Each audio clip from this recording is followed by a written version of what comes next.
Ouça a partir de agora o programa Acorda Bênção, com o pastor Amaro Correia.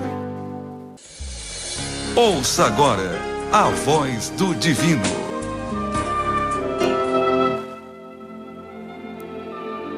Louvado seja o nome do Senhor Jesus. Abra sua Bíblia, Lucas capítulo 10. Vamos ler agora do versículo 13 em diante. Amém? Vamos ler do versículo 3 até o versículo 24. Amém, amados? Glória a Deus. Diz assim a Escritura Sagrada: ai de ti, Corazim, ai de ti, Betsaida, porque se em Tiro e em Sidom se tivessem operado os milagres que em vós se fizeram, há muito que elas se teriam arrependido, assentadas em pano de saco e cinza. Contudo, no juízo haverá menos rigor para Tiro e Sidom do que para vós outras. Tu, Cafarnaum, elevar-te-ás porventura até os céus? Descerás até o inferno. Quem vos der ouvidos, ouve-me a mim. E quem vos rejeita a mim, me rejeita. Quem, porém, me rejeitar, rejeita aquele que me enviou.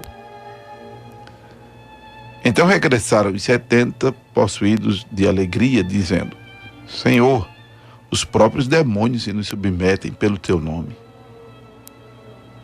Mas ele lhes disse: eu via Satanás caindo do céu como um relâmpago.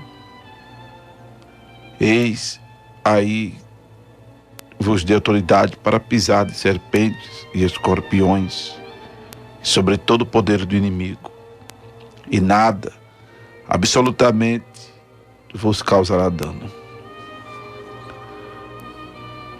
Não obstante, alegrai-vos, não porque os espíritos se vos submetem, e sim, porque o vosso nome está rolado nos céus.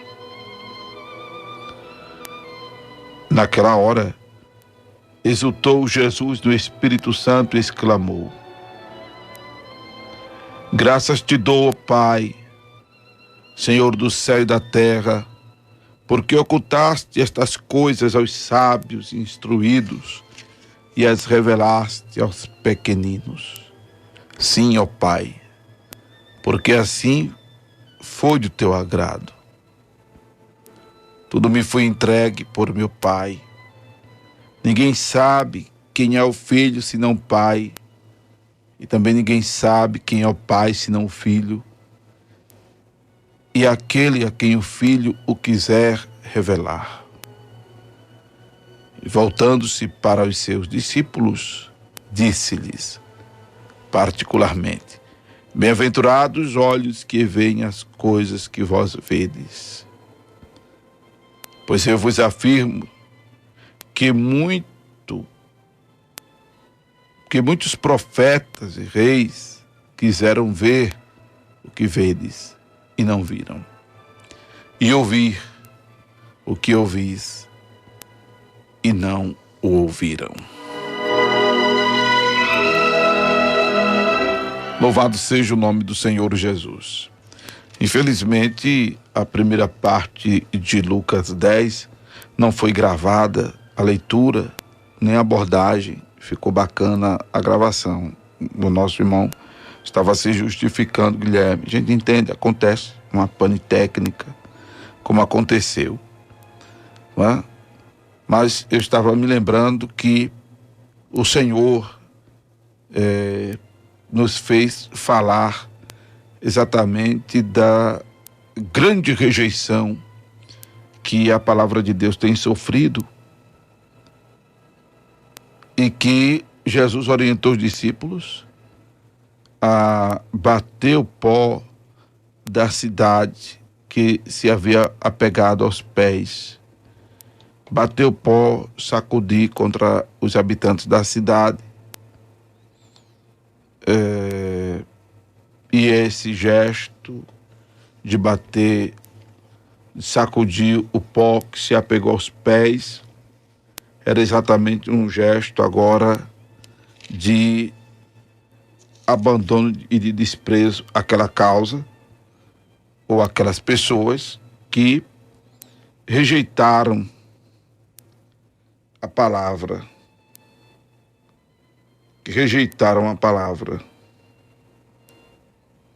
né? E logo aparece, no contexto aqui do capítulo 10, as cidades de Corazim, Betsaida e Cafarnaum, onde Jesus declara aqui, operou muitos milagres, operou muitos milagres, né?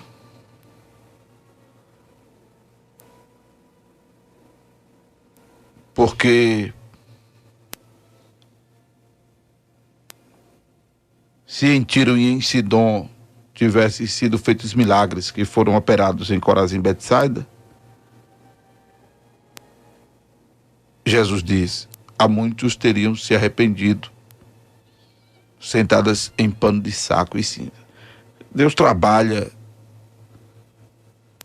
e sabe lidar com cada pessoa para fazer chegar ao seu propósito.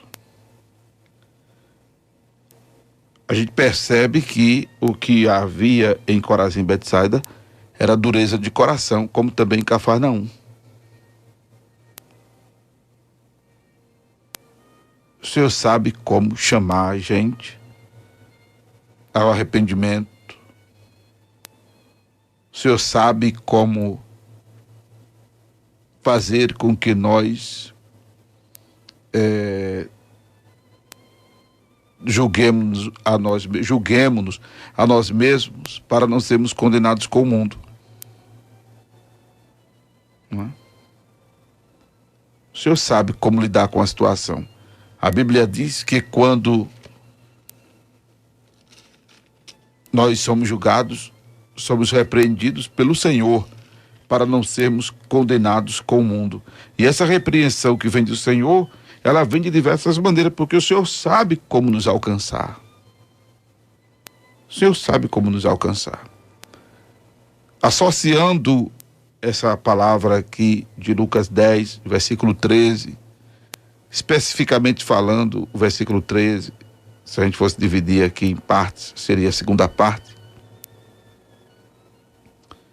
E o versículo 14. Associando isso aqui a 1 Coríntios 11, versículo 32. A repreensão do Senhor para não sermos condenados com o mundo. Deus usa, às vezes, de juízo para chamar a pessoa ao arrependimento. Usa de juízo, como está escrito em Apocalipse 3, que ele repreende e castiga a quem ama. Ele repreende e castiga aquele que ele toma por filho. Apocalipse 3, versículo de número 19. Eu repreendo e castigo a todos quanto amo. E há situações, é claro, essa repreensão do Senhor, esse castigo, né, é exatamente para que nós não sejamos condenados com o mundo. Porque logo a pessoa, diante de uma situação, problema, é levada a pensar, como orientamos na primeira parte de Lucas 10. Orientamos que você, que tem aí seus problemas, que está vivendo suas situações difíceis, faça uma autoanálise, um autoexame e procure ver se você fez por onde está passando, pelo que está passando. Não é? E se você percebe que tem culpa no cartório, que está colhendo o que plantou, aí você tem que agir conforme está escrito em 2 Crônicas 7,14, que é de se arrepender. 2 Crônicas 7,14, o texto muito conhecido: se este povo que se chama pelo meu nome se humilhar e orar, buscar a minha face. Então você tem que se humilhar, orar. Se humilhar é logo admitir que errou. Diante de Deus é admitir que errou. Porque ser humilde é entender que é falho, é entender que é pecador. Aí se humilhar, admitir que errou, orar, buscar o Senhor, e essa humilhação associada a esta oração envolve arrependimento, conforme está escrito em Atos 3:19, arrependei-vos e convertei-vos. E aí você vê aqui, paralelo a Atos 3:19, 2 Crônicas 7,14, o humilhar-se, orar, buscar a face do Senhor, que é uma ênfase à oração, é exatamente ter noção da santidade do Senhor, se humilhar-se, orar, buscar a face do Senhor, porque orar é buscar a face do Senhor, mas é buscar a face do Senhor com consciência na sua santidade. Esta oração aqui é exatamente o pedido de perdão pelo reconhecimento que Deus é santo. E observe ainda, e se converter dos seus maus caminhos. Converter é mudar. Se converter é mudar. É confessar e procurar deixar a prática pecaminosa. Se converter é isso. É procurar deixar o que está fazendo de errado.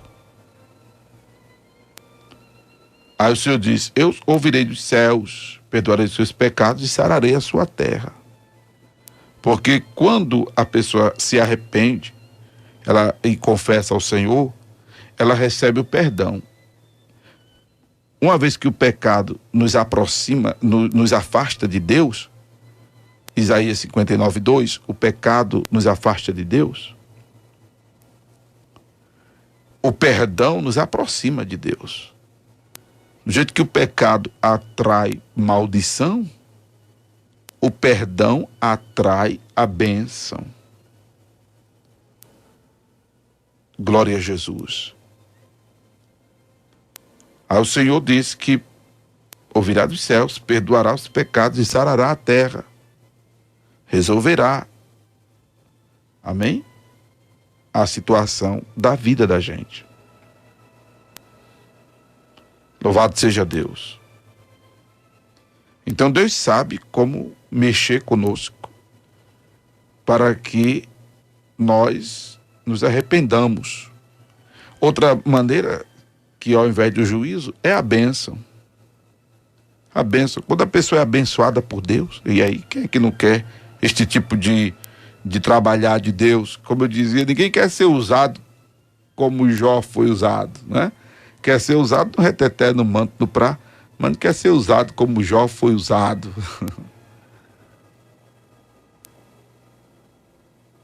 E aí, pastor, Deus usa de bênção para fazer com que eu melhore? Sim. A ideia é essa. O Senhor operou milagres em Corazim e em Betsaida para quebrantar os residentes de Corazim e de Betsaida e de Cafarnaum, para quebrantar. É como a gente, quando está sendo abençoado, a gente diz, e aí vai fazer alguma coisa errada e, poxa, Deus não merece isso. Deus tem sido tão bom para mim. Eu imagino que você pensa assim: Deus tem sido tão bom para mim, Deus não merece. Deus não merece que eu seja ingrato. Deus não merece que eu seja indiferente para com a obra dele. Deus não merece que eu o desagrade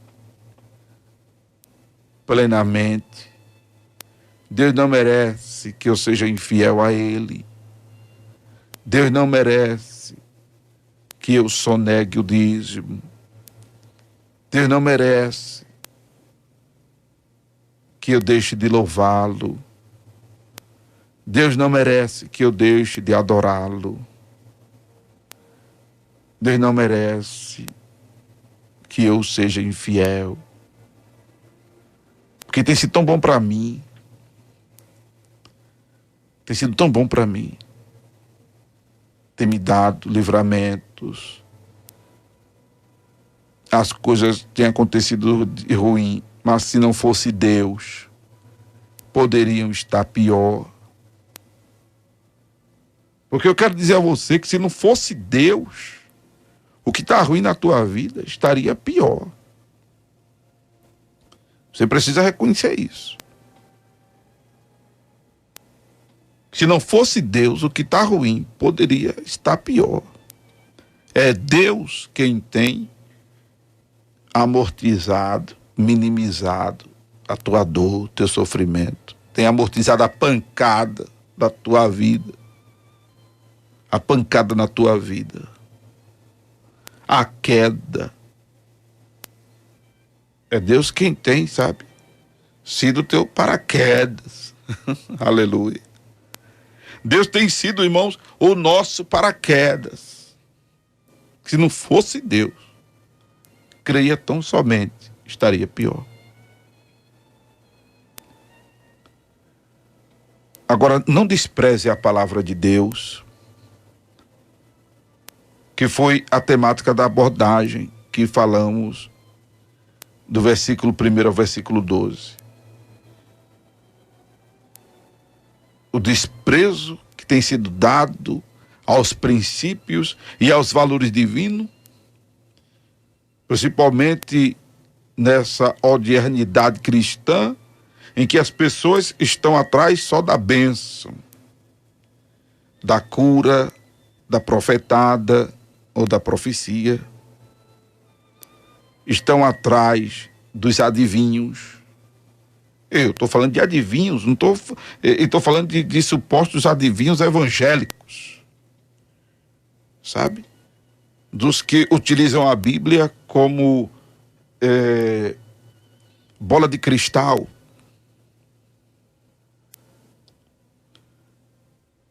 Os que se usam, se passando por Deus, e as pessoas estão atrás, em sua maioria, disso, de uma palavra imediata, mesmo sem saber se realmente é Deus falando consigo, e desprezando os princípios e os valores e as verdades de Deus, que é a sua doutrina, que é aplicada à vida, faz com que a bênção seja uma realidade permanente. Eu não estou falando de isenção de situações, problemas, porque ninguém está isento de problema, irmão. Ninguém está isento. Jesus disse: vos digo isso para que o vosso gozo seja completo. No mundo tereis aflições, mas tende bom ânimo, eu venci o mundo. Louvado seja Deus. Ninguém está isento. E para que o quadro da sua vida seja revertido, o que você tem que fazer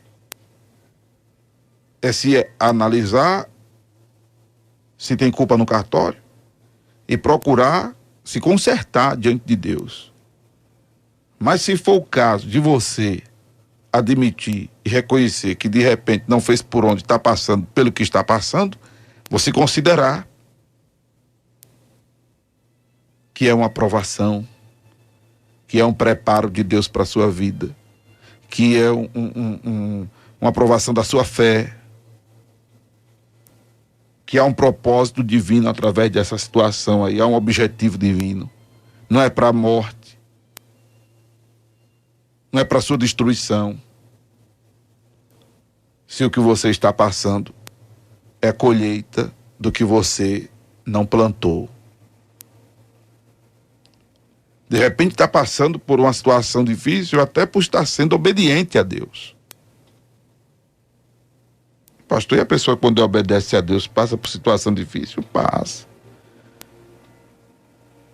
Há um episódio que a gente leu em Mateus, capítulo 14, deixa eu ver se eu acho aqui, em que Jesus manda os discípulos ir para outra banda. Então eles estavam em Betsaida, se não me engano, e o Senhor os manda ir para Genezaré. E eles entram no barco. E quando eles entram no barco, observe que estavam obedecendo a Jesus. Estavam obedecendo a Jesus. Esse episódio traz para nós a lição de que mesmo obedecendo a gente paga o preço. Mateus 14, versículo 22 em diante. Observe aí. E logo ordenou Jesus que os seus discípulos entrassem no barco e fossem adiante para outra banda, enquanto despedia a multidão. E despedida a multidão, subiu ao monte para orar à parte. E chegada já a tarde, estava ali só. E o barco estava já no meio do mar, açoitado pelas ondas, porque o vento era contrário. Mas à quarta vigília da noite, dirigiu-se Jesus para eles, caminhando por cima do mar. Glória a Jesus. Então esse episódio de Jesus andando por cima do mar, que é precedido pelo vento que açoitou o barco por causa do vento, do mar que açoitou o barco por causa do vento que era contrário. Os discípulos tinham obedecido Jesus, que os ordenou a entrar no barco e passar adiante. Poderia não estar acontecendo nada de tempestuoso, nada de difícil, porque está por fora. A pessoa no mar e o barco sendo jogado de um lado para outro, irmão. Está por fora. Não é? É algo, a fúria do mar, irmão, é tremenda. Ninguém brinque com o mar, não. Ninguém se afoite dentro do mar, não, que é terrível. Né? E eles estavam obedecendo a Jesus. Ninguém está isento, não. Agora, Jesus é responsável por vir dar o livramento, porque Jesus vela sobre a palavra dele. Jesus vela sobre a palavra dele. Quando você está em obediência a Jesus, Jesus passa a ter compromisso com você. Pelo compromisso que você tem com a palavra dele. Porque obediência e compromisso são sinônimos aqui, nesta relação divina humana. Procure ter compromisso com Jesus, para que ele faça jus à palavra dele na sua vida. Aí Jesus se responsabiliza pela palavra dele em você, pela palavra dele em nós. Agora, se você quer andar do seu jeito, aí é com você e a sorte. Mas se você quiser andar do jeito de Jesus, e se você andar do jeito de Jesus, que Jesus manda, aí, meu irmão, fique tranquilo que Jesus, a exemplo de ter ido à quarta vigília da noite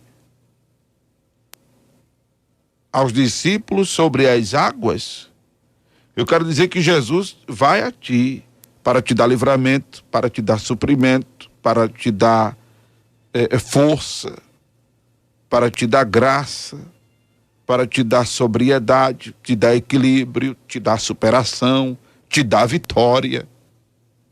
Como Tiago diz, que uma vez você se quebrantando diante de Deus, você transformando o seu pranto em riso, você purificando a sua mão pecadora, louvado seja o nome de Jesus, você se humilhando perante o Senhor, Ele lhe exaltará. Mas aí tem que sentir a sua miséria, lamentar, chorar, converter o riso em pranto, sabe? Se humilhar diante de Deus. Louvado seja o nome do Senhor. Mas as pessoas estão desprezando princípios como estes.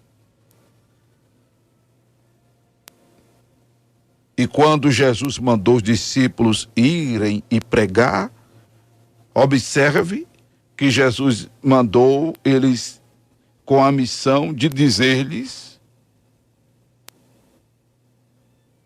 a vós outros está próximo o reino de Deus. Essa linguagem monarca, ou monárquica, também está certo, né? De reino, porque a Bíblia foi escrita nesse contexto monarca. Mas reino de Deus, ou reino dos céus, como escreve Mateus, fala exatamente da vontade de Deus, dos princípios divinos, onde a primeira e a última palavra é a de Deus. Aí Jesus disse para os discípulos irem, o último versículo do último capítulo de Mateus, o último capítulo, o último versículo, Jesus disse, ensinando-as a guardar o versículo anterior, e pregai a todas as nações, batizando-as em nome do Pai, do Filho e do Espírito Santo, ensinando-as a guardar todas as coisas que eu vos tenho mandado.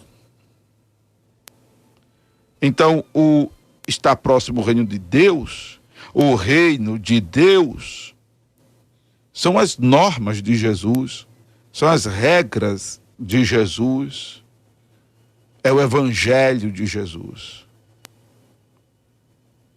que tem sofrido desprezo. As pessoas não estão nem aí com isso, com os princípios, estão atrás de revelação, estão atrás de profecia, estão atrás de, sabe, querendo fazer de nós pastores adivinhos. E tem pastores que se sujeitam a ser adivinhos. Tem pastores que se sujeitam a usar a Bíblia como bola de cristal. Então, irmão, tá fora do evangelho esse negócio. Olha, quem envereda por esse caminho, misericórdia, viu? Misericórdia, vai pagar um preço tão terrível. Porque tem gerado um problema, está gerando um problema futuro. Está gerando um problema futuro. Né? Está gerando alienação nas pessoas, está gerando uma falsa fé, porque tem muita coisa que pastores adivinhos estão dizendo que Deus está dizendo, ou que vai acontecer, e que por não acontecer, vai gerar incredulidade nas pessoas, vai gerar ceticismo, vai gerar apostasia. Quem vai pagar o preço? Tanto um quanto o outro.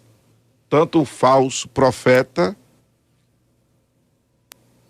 como quem o consultou. Ele já paga o preço em o não cumprimento, em o não resultado. Já paga o preço por aí. Além do mais, passa a descrer. Aí generaliza os homens de Deus. Mas errou em não dar crédito à palavra. Errou em não dar crédito à palavra. Isso aconteceu na época dos profetas do Velho Testamento e aconteceu também, amados, na época dos discípulos, porque houveram pessoas, como nos dias de hoje, que abriram mão da palavra de Deus para crer nos impressionistas. E havia impressionistas nesta época. Havia, por exemplo, no livro de Atos, a menina que adivinhava e dava lucro aos seus senhores. Havia um outro profeta lá, que inclusive ofereceu dinheiro aos discípulos para receber o dom do Espírito Santo, né? Houveram muita gente assim. No Novo Testamento também. E nos dias de hoje não é diferente, não. E nos dias de hoje não é diferente, não. As pessoas estão atrás. Olha, eu sou pentecostal, eu creio até o tutano. Mas eu não abro mão da palavra. E se eu fosse você, não abriria mão da palavra também, não. Por revelação, por línguas estranhas, por profetadas, por sensacionalismo. Bom, não abra mão da palavra, não. Que a palavra de Deus aplicada à sua vida será por toda a vida um benefício para você. Louvado seja o nome de Jesus. A palavra de Deus, corretamente aplicada em sua vida, será um benefício eterno para você. Louvado seja o nome de Jesus. E aí você estará cuidando, sobretudo, da sua salvação, que é, obviamente, o mais importante. O corpo é importante, mas o espírito é mais importante. A vida sociável é importante, a vida financeira é importante, mas a vida espiritual é mais importante. A vida conjugal, sentimental, familiar é muito importante, mas a vida espiritual é mais importante. É mais importante. Inclusive, os discípulos voltam, depois da missão que Jesus lhes dá, admirados porque até os demônios se submetiam a eles pelo nome de Jesus.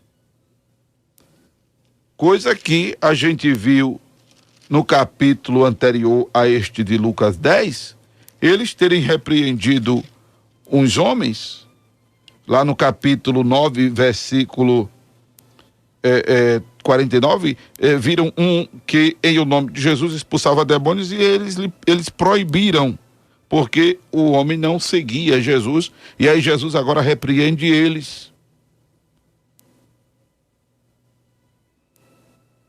Jesus repreende eles. Do tipo, e a repreensão de Jesus, traduzindo para um português mais claro, seria assim: mas rapaz, o cara lá está fazendo o que eu estou tentando abrir a mente de vocês para vocês fazerem, e vocês não estão fazendo. Então você não tinha nada que repreender o cara lá. Hã? Aí Jesus os instrui e tal, e supostamente a mente deles se abrem, porque às vezes o povo de Deus não está atento. Olha, uma das coisas que eu tenho a reclamar de nós, irmãos, é que nós não estamos atentos às coisas de Deus, à palavra de Deus. Não há uma atenção à palavra de Deus. Não há uma atenção aos ensinamentos de Deus. É muito fácil o povo ser enganado. Chega uma pessoa falando uma verdade, chega outro falando uma mentira, o povo acredita mais na mentira do que na verdade. E aí, eles agora ficaram maravilhados, porque os demônios se submetiam a eles pelo nome de Jesus. Aí Jesus disse: olhe, vocês não se alegrem por isso, não. Alegrai-vos, versículo 20, de Lucas 10. Não porque os espíritos se vos submetem, e sim porque o vosso nome está arrolado nos céus, porque o vosso nome está escrito nos céus. É importante expulsar demônio em nome de Jesus, claro que é. Curar os enfermos, claro que é importante. E nós não devemos perder o fascínio disso. Primeiro, porque Jesus continua o mesmo ontem, hoje e eternamente. Segundo, porque as pessoas precisam. Paralelo a isto está a glorificação ao nome de Jesus. Porque quando a pessoa é curada, a gente dá glória a Jesus. Quando a pessoa é liberta do demônio, a gente dá glória ao nome de Jesus. As coisas são importantes. Mas o mais importante é ter o nome escrito no livro da vida. Glória a Jesus. Aí Jesus se alegra, porque a mente dele supostamente for aberta. Né? Versículo 21. Jesus se alegra, porque supostamente a mente deles for aberta. Glória a Deus. Houve uma transmissão da verdade do Evangelho a eles.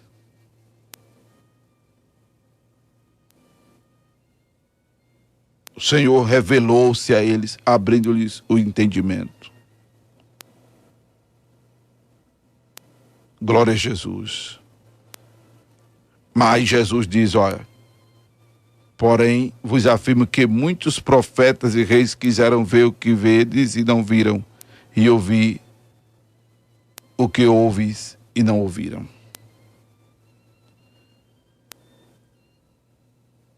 Em outra passagem, continuando esta fala de Jesus, que eu não lembro agora a referência, Jesus diz, mas bem-aventurado, é quando ele se manifesta a Tomé, não é? Lá em João está escrito isso.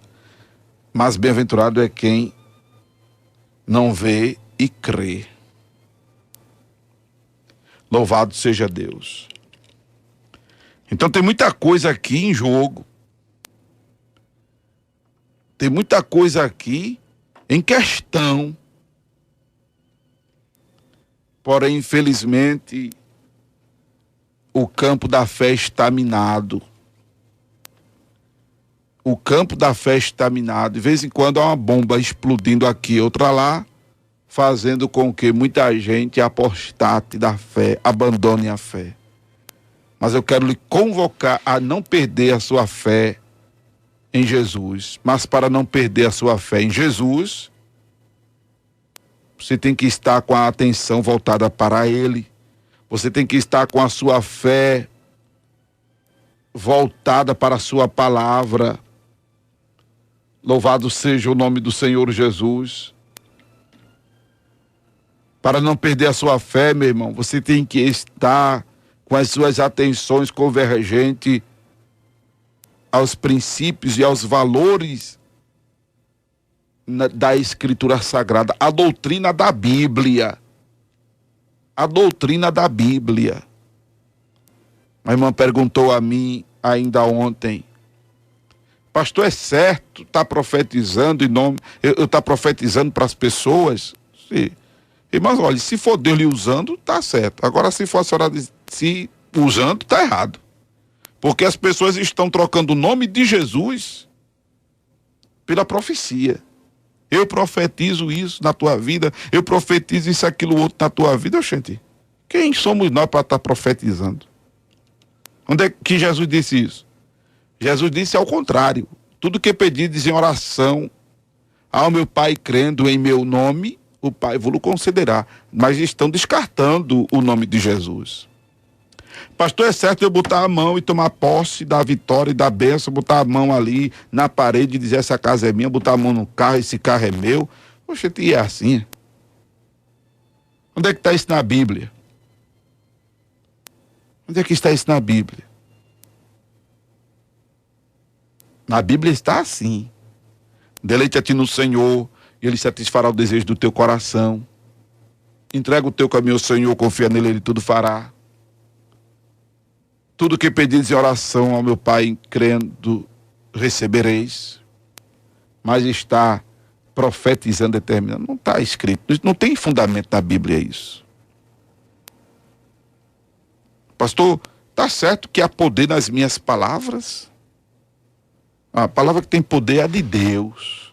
A palavra que tem poder é a de Deus. O que Tiago manda é eu vigiar para que a minha boca fala de coisa boa, não falar coisa ruim. A minha boca que louva a Deus, não está saindo pornofonia. Da minha boca que deve sair bênção, não sair maldição. Tiago manda que eu vigie nisso. Amém, amados? Então, não perca o foco da Escritura, porque mais cedo ou mais tarde você poderá perder a sua fé. Então, eu lhe convido a confiar no Senhor. Você acabou de ouvir o programa Acorda Bênção, com o pastor Amaro Correia.